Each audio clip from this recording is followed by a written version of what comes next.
Welcome to the Real Estate Espresso Podcast, your morning shot of what's new in the world of real estate investing. I'm your host, Victor Minash.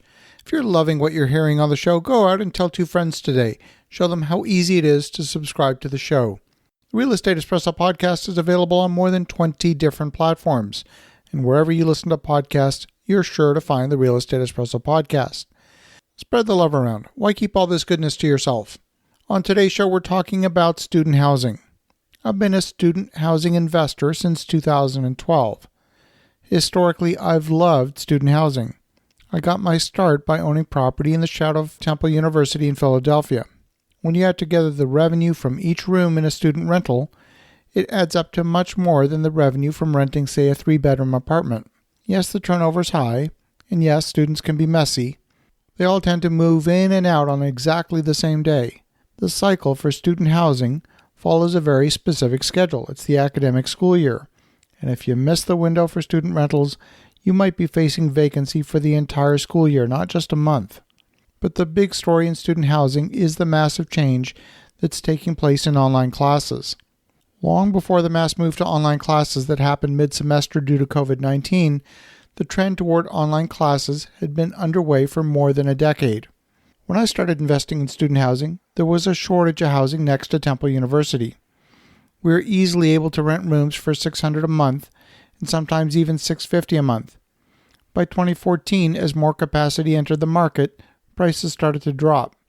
And when the university opened a new dormitory with 1,200 beds, the market flipped from undersupplied to oversupplied overnight. Some student housing owners were only getting $450 a month for a room. So we started looking further afield. We held numerous meetings with architects, planners, and consultants in the city of Arlington, Texas. Arlington is the home of the University of Texas campus. The largest UT campus is in Austin, but in order to get into Austin, you need a 90 average. You could get into UT Arlington with an 80% average and then transfer to Austin after 2 years. It was a way to get into the Austin campus with a lower grade point average. Enrollment has kept growing at the Arlington campus year over year.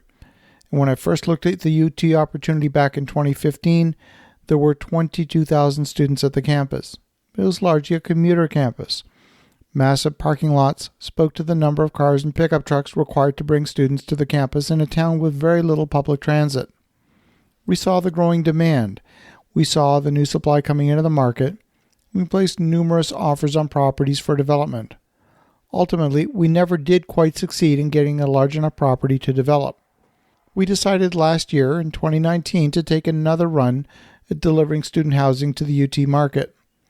We received the latest market study authored by the Student Housing Office at the university. What it showed was pretty telling. The campus had grown to 51,000 students, a large school by anyone's measure.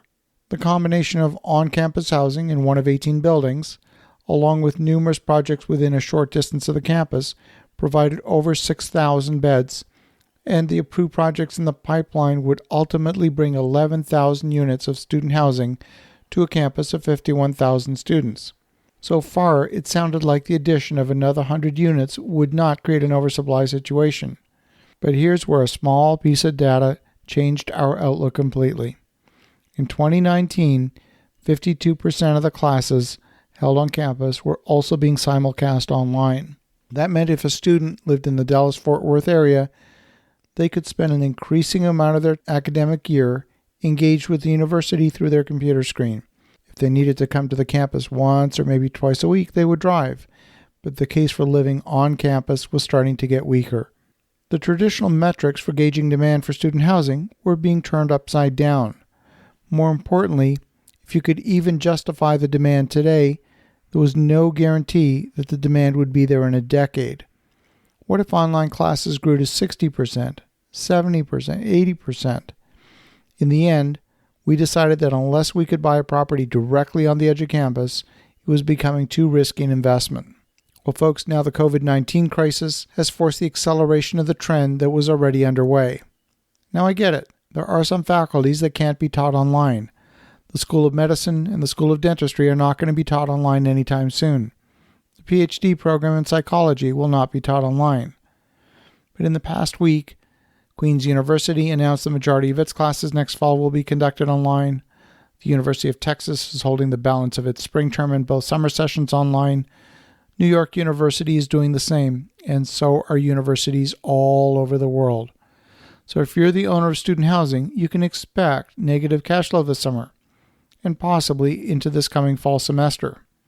You may need to take action now to develop creative marketing plans for getting your units released before there's a glut on the market. As you think about that, have an awesome rest of your day. Go make some great things happen. And we'll talk to you again tomorrow.